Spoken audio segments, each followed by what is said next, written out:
दोस्तों, पूरी दुनिया में अगर चर्चा किसी बात को लेकर है तो वो सबसे बड़ी और सबसे पहली चर्चा यही है कि क्या ईरान पर हमला होगा। क्या अमेरिका ईरान पर हमला करने जा रहा है। जिस तरह से अमेरिका ने ईरान के आसपास अपने बहरी बेड़े यानी समुद्री युद्धपोत को इकट्ठा किया है और जिस तरह से अमेरिका अपने फौजियों को मूवमेंट करा रहा है, उससे सीधे तौर पर यह लगता है कि इस बार हो ना हो जंग जरूर होगी और लंबी होगी और फैसला कुन होगी। लेकिन सवाल यह है कि जंग आखिर क्यों होगी, क्या बड़ा कारण है जिसके लेकर के अमेरिका ईरान पर हमला कर सकता है, और अगर हमला होता है तो ईरान का जवाब कैसा होगा। क्या ईरान जवाबी हमले के लिए पूरी तरह तैयार है। आप जानते हैं कि अमेरिका की ताकत और ईरान की ताकत का कोई मुआवजा नहीं है। ईरान के मुकाबले अमेरिका के पास बहुत बड़ी फौज है, बहुत बड़ी ताकत है, लेकिन हौसला जितना ईरान के पास है वो शायद ही किसी के पास हो। मैं खासतौर से अमेरिका बनाम ईरान की बात कर रहा हूं। सवाल यह है कि हालात तो ऐसे बन गए थे कि अब न तब अमेरिका हमला कर देगा। कई बार ऐसी खुद सुर्खियां भी चली कि बस 24 घंटे 48 घंटे, लेकिन आखिर क्या वजह है। क्या अमेरिका तैयार नहीं है। क्या अमेरिका अटैक करने जैसा कोई भी कदम उठाने से पहले पूरी तरह से हालात को तोलना चाहता है। क्या अमेरिका अपनी उम्मीदों के बरखिलाफ ईरान को हौसले में ज्यादा मजबूत पा रहा है। आखिर ईरान झुकने को तैयार क्यों नहीं है। तो क्या सवाल बड़ा यही है, जंग होगी या बातचीत होगी। इसी सवाल का जवाब ढूंढने की कोशिश करेंगे अपने खास मेहमानों से। आप बने रहे हमारे साथ। आप देख रहे हैं JKLH प्राइम डिबेट।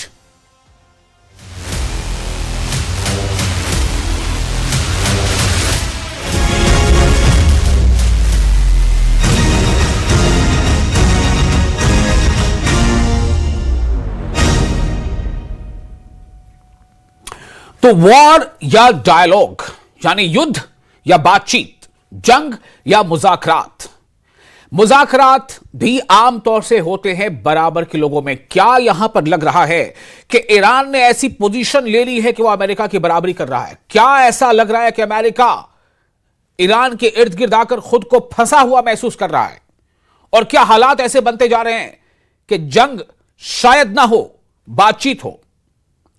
इस पर हम चर्चा करेंगे। हमारे साथ खास मेहमान जुड़ रहे हैं। हमारे साथ professor Arshi Khan foreign expert हैं, वो हमारे साथ जुड़ेंगे।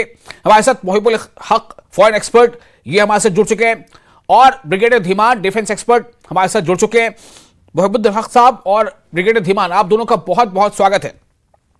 सबसे पहले ब्रिगेडियर धीमान, मैं आपके पास आना चाहता हूं। इससे पहले भी हमने आपसे चर्चा की थी और अब तो काफी दिन भी हो गए। क्या लग रहा है, मेरा सीधा सवाल यही है, जंग या डायलॉग, क्या आप महसूस कर पा रहे हैं। देखिए, जंग का अलग महत्व है, डायलॉग की अलग प्रक्रिया है, परंतु हमने यहां देखना है कि ट्रंप का प्लान क्या नजर आ रहा है। ट्रंप का प्लान सिर्फ इतना है कि उसने ईरान के मिनरल्स और ऑयल के ऊपर कब्जा करना है, वहां पे रशिया और चाइना को नहीं आने देना है, और प्रिटेक्स्ट ये बनाया है कि उनके न्यूक्लियर प्रोग्राम का जो प्रोग्राम चल रहा है उसको हमने बंद करना, दुनिया को ये बता रहे हैं जी। अभी यहाँ पे वो अपना मिलिट्री प्रेशर बनाए हुए हैं, उनके एयरक्राफ्ट कैरियर्स मूव कर चुके हैं, सारे के सारे साजो सामान सज चुके हैं, और वो जो उन्होंने अपना चीफ ऑफ डिफेंस स्टाफ से बात कर ली है, उनको रिक्विजिट फाइनेंशियल सपोर्ट जो है वो ऑलरेडी दे दी गई है, यानी कि he is ready for war.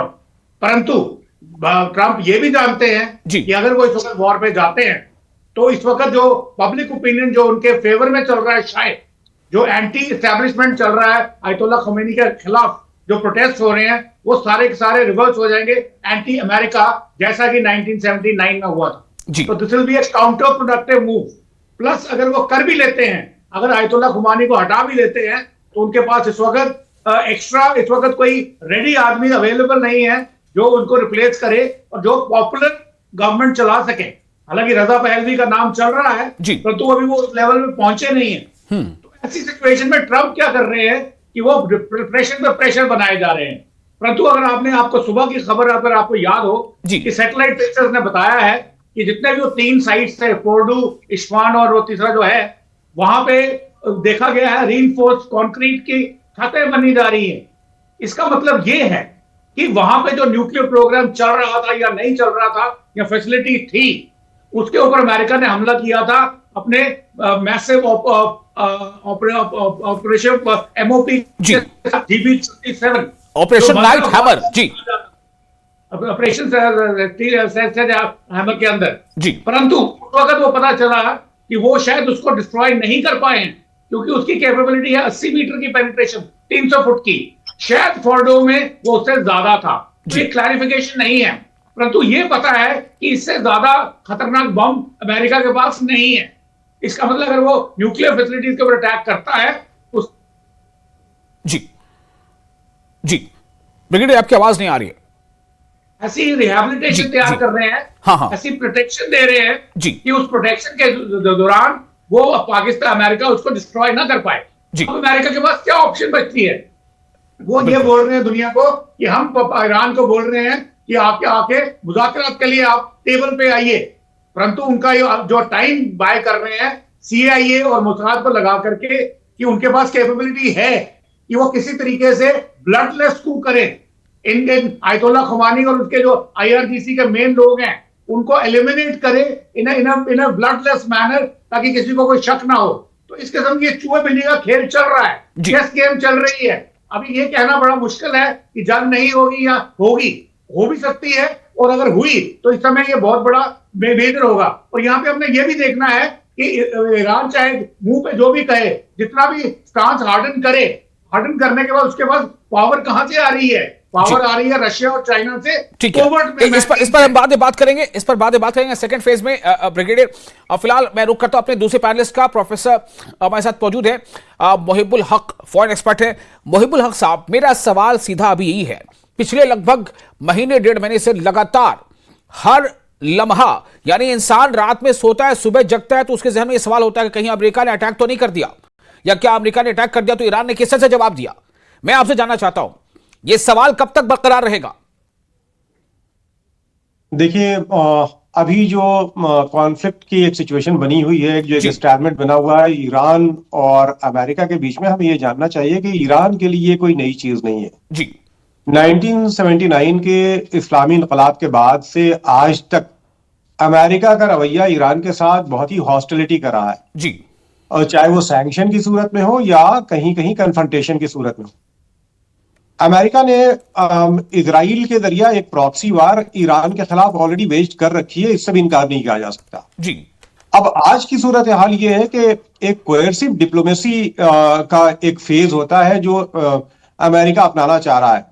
Venezuela में जिस तरह से अमेरिका ने किया, यानी आप ये कह सकते हैं किसी सॉवरेन कंट्री की सॉवरेनिटी को और उसकी टेरिटोरियल इंटीग्रिटी को वायलेट करते हुए जी। इस तरह से किडनैप किया गया।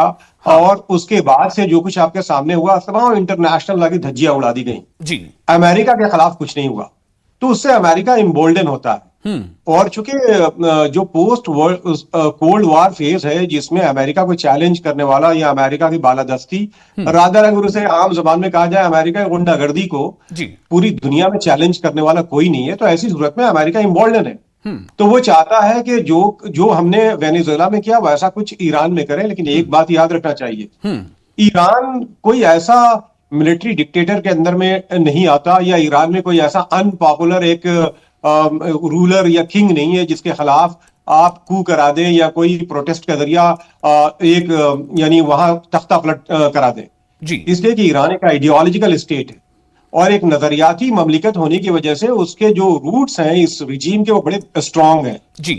और यही वजह है कि कोई भी प्रोटेस्ट, ये पहला नहीं है, इतना बड़ा सैंक्शन 2011 से ईरान झेल रहा है और लोगों के हालात यानी इकोनॉमिक कंडीशन बहुत खराब है, उसके बावजूद कोई बहुत बड़ी इनकलाबी तब्दीली वहां पे नहीं आई है। तो मैं ये समझता हूं कि ये कोएर्सिव डिप्लोमेसी का फेज है। अभी फौरन ईरान पे कोई हमला अमेरिका नहीं करेगा, बल्कि ये जो प्रेशर है अपने यानी मिलिट्री को जब मूव कराना और ईरान के आसपास ये तमाम मार्च करना, वो उसको नेगोशिएटिंग टेबल पे लाना चाहते हैं। जी। और जो निगोशिएटिंग टेबल पे लाना चाहते हैं उसमें कोएर्सिव डिप्लोमेसी काम करेगी। दो चीजों पे खास करके वो बात करना चाहेंगे, जी। एक तो मिसाइल प्रोग्राम और एक न्यूक्लियर प्रोग्राम। पहले सिर्फ न्यूक्लियर प्रोग्राम था, जी। लेकिन ईरान ने जो अपनी ताकत इजराइल के खिलाफ जंग में दिखाई, उससे इजराइल को खतरा लाक हो गया। और जाहिर सी बात है, इजराइल को अगर कोई भी खतरा लाक होता है तो दर्द अमेरिका को होता है। जी। और ऐसी हालत में आप देखेंगे कि उसके मिसाइल प्रोग्राम पे ये खास करके ये निशाना बनाना चाहते हैं, और वो चाहते हैं कि वो अपना मिसाइल प्रोग्राम अबंडन कर दें, क्योंकि एक बहुत ही एडवांस मिसाइल प्रोग्राम का मुजाहरा ईरान ने किया है। तो मैं ये समझता हूं कि फिलहाल कोई अटैक की सूरत तो नहीं है, क्योंकि Iran is still in position to retaliate, और वो रिटेलिएशन से वो डरते हैं। जी। वो नहीं चाहते कि कोई बड़ा नुकसान हो। जाहिर सी बात है, ईरान और अमेरिका कोई मुकाबला फौजी ताकत में नहीं है, जी। लेकिन अमेरिका और उसके हलीफ ममालिक को ईरान से यकीनन खतरा लाक होगा अगर अमेरिका कोई उस तरह का मूव करता है तो। ठीक है ब्रिगेडियर धीमान, मैं फिर से एक बार आपके पास आता हूं। दो बातें यहां पर सामने आई हैं। एक तो ये कि अमेरिका जो है वो इस्राइल को सेफगार्ड करने के लिए कहीं ना कहीं ईरान पर या मिडिल ईस्ट में कोई भी ऐसा देश जो उस लेवल पर पहुंचने वाला होता है तो उसे कट साइज करने की कोशिश होती है। ये हमने माजी में देखा। चाहे आप इराक का एग्जांपल ले लीजिए, इराक में जब जंग हुई थी तो बहुत WMD का हुआ खड़ा किया गया था, वेपन्स ऑफ मैस डिस्ट्रक्शन, आज तक नहीं मिला। सवाल यह पैदा होता है कि अमेरिका से कौन पूछने वाला है, और इस बार भी अगर कुछ होगा तो अमेरिका से कौन पूछेगा। जो अभी प्रोफेसर मोहिबुल हक सवाल उठा रहे हैं कि वेनेजुएला में जो अमेरिका ने क्या क्या इसको सही ठहराया जा सकता है, तो क्या अमेरिका की पब्लिक, अमेरिका की अवाम डोनाल्ड ट्रंप के इस फैसले के साथ है जो उन्होंने वेनेजुएला में किया, और क्या यह ग्राउंड काफी है कि वो ईरान पर अटैक करें? ब्रिगेडियर धीमान। देखिए, ये जो सवाल आपने उठाया है, ये एक नैतिक सवाल जी, एक मॉरल क्वेश्चन है, जिसकी पूरी दुनिया में आज बात की जा रही है, और प्रेसिडेंट ट्रंप की खूब सारी भर्त्सना की जा रही है, क्योंकि शायद लोगों को कभी यूज टू नहीं है इस किस्म की बातें सुनने के। जी। वो रूल बेस्ड वर्ल्ड ऑर्डर की बात करते हैं, जो हर कोई बात करता है, पर प्रेसिडेंट ट्रंप ने इस बार थोड़ी सी डिविएशन दिखाई। जी। अब मेरा ये मानना है कि इसमें प्रेसिडेंट ट्रंप को कसूरवार ठहराना या कुछ बोलना एकदम गलत होगा। मैं ये मानता हूं कि वो अपने कंट्री के लिए कर रहा है। उसने बोला मेक अमेरिका ग्रेट अगेन। जी। उसके पास पावर है, मिलिट्री माइट है, इकोनॉमिक माइट है, और वो अपने कंट्री के लिए कुछ भी कर सकता है। हालांकि उसके अपने कंट्री में भी इसके अगेंस्ट आवाजें उठ रही हैं। सर, लेकिन सवाल यहां पर यह है कि make America great again does it mean कि बाकी तमाम देशों को आप उसकी सॉवरेनिटी, उसकी संप्रभुता पर हमले करो? भाई, मेक अमेरिका ग्रेट अगेन के लिए कौन रोक रहा है? कोई भी देश अपने आप को ग्रेट बना सकता है। कोई भी देश अपने आप को तकनीकी तौर पर और आर्थिक तौर पर वो आगे ले जा सकता है, सुपीरियर बन सकता है। देखिए, मैं आपके उसी बात को खुलासा कर रहा हूं जी कि ये वो जो कर रहे हैं वो उनका अपना नजरिया है, और आज की डेट में उस नजरिए को चैलेंज करने के लिए कोई नहीं है। बोल सकते हैं, बयानबाजी हो सकती है, स्टेटमेंट दी जा सकती हैं, परंतु खड़े आके सामने आके कौन अमेरिका को रोकेगा? At least not as on today. आज की डेट में वैसा नहीं है। तो इस सिचुएशन तो इसका मतलब ब्रिगेडियर साहब ये हुआ कि पहले वेनेजुएला का नंबर आया, फिर किसी और का नंबर, फिर किसी और का नंबर, फिर किसी और का number. Absolutely, I am on that. और उसमें भी डिप्लोमेसी उनकी इस हद तक है कि उसने चाइना को भी लपेटे में लिया है। अगर उनका सिक्योरिटी डॉक्यूमेंट 2025 जो दिसंबर में निकला है, अगर उसमें आप फाइन प्रिंट पढ़ें, उन्होंने बोला है वेस्टर्न पैसिफिक में हम अपने साथियों की मदद करेंगे, यानी कि जापान, साउथ कोरिया, ताइवान, नीचे ऑस्ट्रेलिया वगैरह वगैरह, फिलीपींस वगैरह। परंतु उसकी अगली लाइन कहती है कि we will not interfere in that particular thing. ये चाइना को इशारा था कि देखिए, हम वेनेजुएला में ये कर रहे हैं या ईरान में करने जा रहे हैं, आप हमें हस्तक्षेप मत कीजिए। अगर आप कल ताइवान जाएंगे तो हम भी चुप रहेंगे, अपना मुंह बंद रखेंगे। तो इस किस्म की डिप्लोमेसी उसे पूरी तरह से ब्रिगेडियर साहब, मेरा सवाल आपसे एक बार फिर स्पेसिफिकली यही होगा कि ठीक है, आप जो कह रहे हैं कि अमेरिका अपने नजरिए से अच्छा कर रहा है, अपने नजरिए से, मैं ये जानना चाहता हूं कि क्या अमेरिका की तैयारी में अभी भी कुछ कमी है? अगर डोनाल्ड ट्रंप को हमले के बारे में ही डिसाइड करना है तो फिर टाइम क्यों लग रहा है? Why is he buying time? मैंने आपको वही बताया, टाइम इसलिए लग रहा है कि उसको यह भी पता है कि अगर वो आज आयतुल्ला खुमानी को एलिमिनेट करता है एक वॉर के थ्रू, तो उसकी जो पॉपुलैरिटी विद ईरानियन पब्लिक है वो अमेरिका के साथ नहीं आएगी। वो प्री 1979 पोजीशन में पहुंच जाएंगे। अमेरिका उसको हैंडल नहीं कर पाएगा, उस एनार्की को। और अगर एनार्की को हैंडल नहीं कर पाया तो उसके जो पर्पसेस हैं ऑयल के या उसके diplomatic exclusion of China, Russia है या मिनरल्स है, वो उसको नहीं मिल पाएगा, तो वो काउंटर प्रोडक्टिव हो जाएगा। इसलिए वो प्रेशर बना रहा है कि वो उसको डिस्कशन टेबल पे लेकर के आए, नेगोशिएशन टेबल पे लेके आए। परंतु मैं ये कहता हूं कि दुनिया भर में जब जो हम उसको क्रिटिसाइज करने पे लगे हुए हैं, उसकी जगह पे हम एक ठंडे दिमाग से सोचें कि इस मूव को हमने काउंटर कैसे करना है। जैसे भारत ने किया है, स्ट्रेटेजिक ऑटोनॉमी दिखाने के लिए उन्होंने अपनी सप्लाई चेन लाइंस को डाइवर्सिफाई किया है बहुत सारे कंट्रीज के साथ। ठीक है ब्रिगेडियर साहब, बहुत अच्छा। मैं फिर आपके पास आता हूं। एक हमारे तीसरे पैनलिस्ट जुड़ गए, let me go to him. Third panelist हमारे साथ जुड़ चुके professor Arshi Khan, foreign expert है। प्रोफेसर अर्शी साहब, अभी हम लगातार सुन रहे हैं, ब्रिगेडियर धीमान को सुन रहे हैं, वो बता रहे हैं कि क्या रीजन है, क्यों अमेरिका जो है अभी फिलहाल वो हमला शुरू नहीं कर पा रहा है, अगर करना है तो। प्रोफेसर हमारे साथ मौजूद है मुहिबुल हक, उन्होंने भी बातें बताई। मैं आपसे जानना चाहता हूं, मेरा सवाल है, आज हेडिंग ही यही मैंने दी है, वॉर और डायलॉग, क्या होगा? देखिए, हमें ये लगता है कि डायलॉग की तरफ मुझे ज़्यादा इंडिकेशन लगता है, इसलिए कि ये जो इसने जो बेड़ा भेज रहा है, आर्माडा भेज रहा है, और उसे वहाँ पे जो बहुत बड़ा नेवल शिप है, उसके पहले आप देखेंगे कि जनवरी में बहुत सारे ट्रांसपोर्ट प्लेन, बहुत सारे फाइटर जेट्स आपके जो यूरोप में जो बेसेस हैं अमेरिका के, वहाँ भी भेजा गया जी।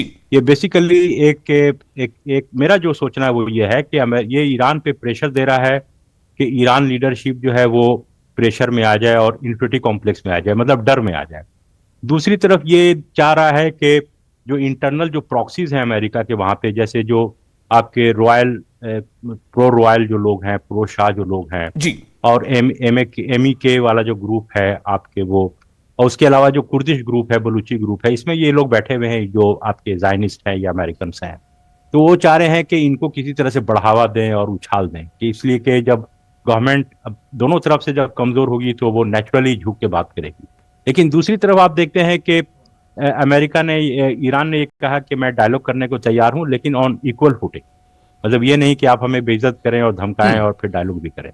एक सिचुएशन ये है। दूसरी तरफ ये है कि आप देखेंगे कि जो सऊदी के जो प्रिंस हैं, जो सलमान है, उनके छोटे भाई डिफेंस मिनिस्टर हैं जी, वो मेरे ख्याल से 3-4 दिन पहले से ही पेंटागन पहुंचे, वाशिंगटन पहुंचे हुए हैं, पेंटागन भी गए हुए हैं। वो ये कोशिश कर रहे हैं कि वार नहीं हो जी, इसलिए अगर ये वार होगी तो जो अमेरिकन बेसेस हैं गल्फ में, उसका इस्तेमाल अमेरिका करेगा। बावजूद इसके कि सालिसी की कुछ कोशिश और डायलॉग टेबल पर लाने की कोशिश तो एर्दोगान भी कर रहे हैं। जो ईरान के विदेश मंत्री वो ईरान तुर्की पहुंचे। इधर आप देखिए कि जो सुप्रीम नेशनल सिक्योरिटी काउंसिल के सेक्रेटरी हैं अली लारीजानी, वो पुतिन से मिलने मॉस्को पहुंचे। तो ये मैं जानना चाहता हूं ये क्या हो रहा है। उधर हौसी ये वार्निंग जारी कर रहा है कि अगर ऐसा कोई अटैक हुआ ईरान पर तो फिर वो हमले वैसे ही होंगे जैसे कि रेड सी पर पहले हौसी अपनी ताकत दिखा चुका है, जिस पर कि अमेरिका ने सीजफायर कर रखा है। देखिए, इसमें जो मेन प्लेयर जो मीडिएटर रोल प्ले कर रहे हैं वो बेसिकली सऊदी अरबिया है जी। अभी नया जो प्लेयर है वो टर्की है। इसके पहले आपके ये कतर था। उसके पहले आप जनवरी में जाएंगे तो ये था, ओमान था। इसके अलावा आप देखेंगे कि रशिया का भी रोल, इसलिए कि मेरे ख्याल से 15 या 20 दिन पहले आपके नेतन्याहू ने ये मैसेज दिया ईरान को थ्रू पुतिन कि भाई हमारा कोई इरादा नहीं है अटैक करने का, इसलिए कि इजराइल को यह पता है कि अगर वॉर होती है तो ईरान का अगर डैमेज होगा तो इनका भी बहुत बड़ा डैमेज होगा। अब ऐसा नहीं कि ईरान उस तरह से नहीं है कि जैसे हमास से आपने जाके उसको पीट दिया। ये तो एक कमांडर है शाम खानी, उन्होंने सीधे तौर पे कह दिया है कि if Iran is under attack then वो तेल अवीव को सीधे निशाने पर लेंगे। नहीं, वो करेंगे इसलिए कि देखिए जो भी हादसे हुए हैं पूरे मिडिल ईस्ट में, सीरिया किस लिए गया, इराक किस लिए गया, लीबिया किस लिए गया, और जितने भी लोग गए हैं आपके पूरे मिडिल ईस्ट में, ये किसके लिए गए? अमेरिका ने किया, लेकिन किसके लिए किया? वो इजराइल के लिए किया। ये पूरी दुनिया जानती है, अब कोई ये छुपी बात नहीं है। इजरायली लॉबी यही चाहती है। अब इजरायली लॉबी पहले जो होती थी वो बड़ी शांत तरीके की होती थी, अब इनको हिम्मत मिल गई। अब ये देखिए, एक जमाना था जब इजरायली लॉबी, जो जेविश लॉबी है, ये पहले अमेरिकन फॉरेन पॉलिसी को कंट्रोल करती थी, अब ये उनके अमेरिकन डोमेस्टिक पॉलिसी को भी कंट्रोल आप ये कह रहे हैं कि इस्राइल मैसेज भिजवा रहा है ईरान को कि हम कोई कॉन्फ्लिक्ट नहीं चाहते। इसका मतलब कि कहीं ना कहीं इस्राइल नहीं चाहता है कि अमेरिका ईरान पर हमले करे। देखिए, इसलिए कि लीडरशिप आप देखते हैं कि अभी जो है पूरी दुनिया में, चाहे वो अमेरिका हो या इजराइल हो, वहां लीडरशिप क्राइसिस है। तो उनके यहाँ भी फ्लक्चुएशंस आते हैं, उनके यहाँ भी बहुत सारे ग्रुप्स हैं। तो उस मैं 15 दिन की पहले बात बता रहा हूँ। लेकिन अभी ये सिचुएशन ये है कि अभी एक दिन पहले इजराइल में, मेरे ख्याल से आज सुबह में या एक दिन पहले, वो नेतन्याहू ने एक सीक्रेट मीटिंग की है डिफेंस की, जो कि सीक्रेट रखा गया, उसका कोई कुछ आउट नहीं हुआ है। टाइम्स ऑफ इजराइल में भी वो चीज आउट नहीं हुई। तो वहां पे ये भांप रहे हैं कि हमें क्या नुकसान होगा। इनका ये प्लान है कि अचानक एक ऐसा अटैक किया जाए ईरान पे कि पूरी तरह से ईरान जो है वो बिल्कुल घबरा जाए। लेकिन ईरान जो है वो, इनके पास सारी इंफॉर्मेशन है, वो बोलते हैं कि फिंगर ऑन ट्रिगर। तो मुझे यह लगता है कि चूंकि दोनों तरफ से तनातनी है, मतलब ईरान एक डिटरेंस की तरह काम कर रहा है, इसलिए हो सकता है कि डायलॉग ही एक वायबल सॉल्यूशन। ठीक है, मैं जरा सा इस पर एक रिएक्शन लेना चाहूंगा मोहिबुल हक साहब का। मोहिबुल हक साहब, मेरा आपसे रिएक्शन लेना है इसराइल के रोल को लेकर के। क्या इसराइल वाकई अभी इस पोजीशन में है कि अमेरिका जो है वो ईरान पर अटैक करे और इसराइल इस बात का खतरा मोल ले कि ईरान उस पर हमला कहीं ना कर दे इसराइल पर? देखिए, इजराइल की जो तशवीश है वो बहुत ही नेचुरल है। अगर आप देखें, जो इजराइल और ईरान के बीच में कॉन्फ्लिक्ट हुई, तो जो ईरान के मिसाइल थे, उनकी ताकत इजराइल के सामने है। उनका सारा जो सिस्टम था, डिफेंस मैकेनिज्म, वो फेल, और बहुत हद तक ईरान अपने टारगेट को हिट कामयाब रहा था। और ऐसी हालत में जाहिर सी बात है कि उन्हें मालूम है कि अटलांटिक ओशन से दूर जाकर के ईरान तो पोजीशन में नहीं है कि अमेरिका में जाकर वाशिंगटन डीसी पे कोई अटैक करेगा। जाहिर सी बात है जो रिटेलिएशन होगा ईरान का, वो यकीनन इजराइल के खिलाफ होगा, क्योंकि उन्हें मालूम है कि ये मोसाद और इजराइल या अमेरिका ये कोई बहुत अलग नहीं है, ये आपस में एक बिल्कुल तालमेल है, और इजराइल के इंटरेस्ट को प्रोटेक्ट करने के लिए ही ईरान को निशाना बनाया जा रहा है। दूसरी अहम बात यह हमें बार बार गौर करना चाहिए कि पहले तो सिर्फ न्यूक्लियर प्रोग्राम को खतरा माना गया था, आज सबसे ज्यादा अहमियत नेगोशिएशन की किसमें कह रहे हैं? मिसाइल प्रोग्राम को। यानी कोई भी कंट्री इजराइल के खिलाफ उस खित्ते में मजबूत होती नजर आएगी तो उसे डिसआर्म करने की कोशिश करेगा, और कोएर्सिव डिप्लोमेसी का जो तरीका है, यानी फौजकशी ना करके फौजकशी का एक भ्रम पैदा किया जाए, जिसकी वजह से वो कंट्री नर्वस होकर के और फौरन नेगोशिएटिंग टेबल पे आ जाए।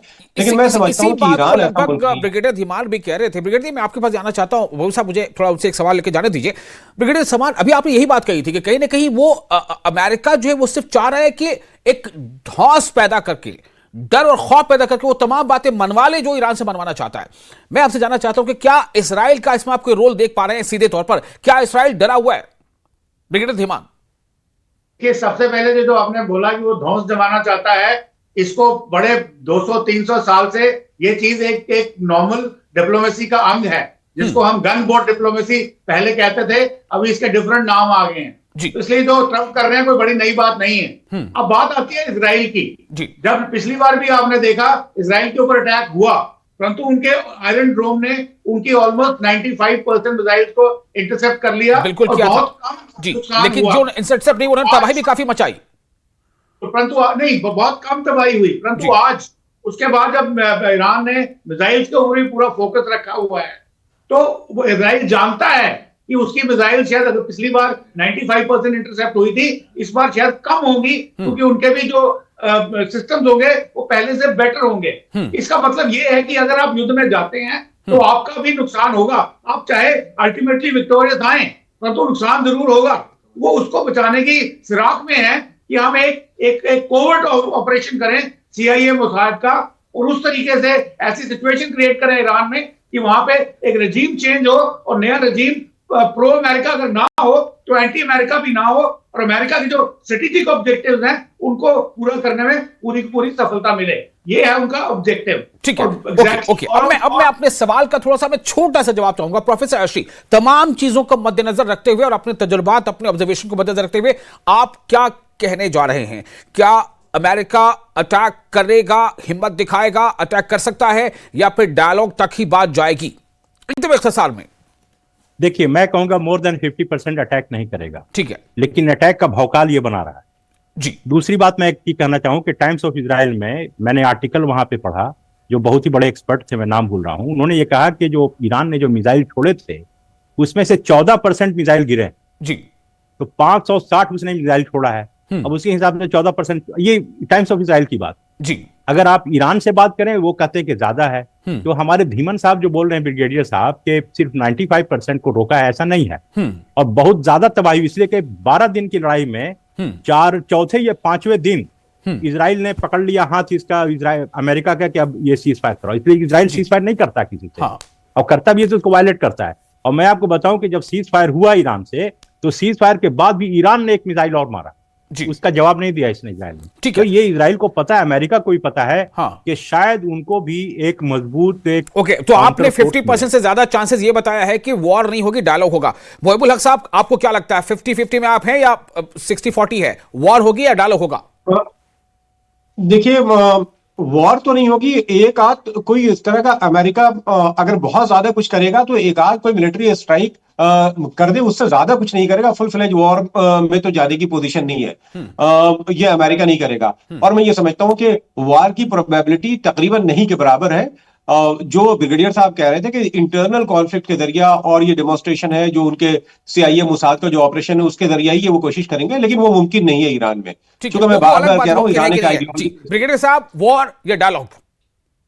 छोटा जवाब। देखिए, मैं अभी भी यही बोल रहा हूं, वॉर के चांसेस बहुत कम है, क्योंकि अगर वॉर होती है तो चाइना और रशिया के भी आने के चांसेस हैं। जैसे कल की एक रिपोर्ट है कि वो अभी कंफर्म नहीं है कि रशिया ने ऑलरेडी अपनी किंजल मिसाइल ईरान को दे दी हैं, अभी पता नहीं है दी कि नहीं दी है।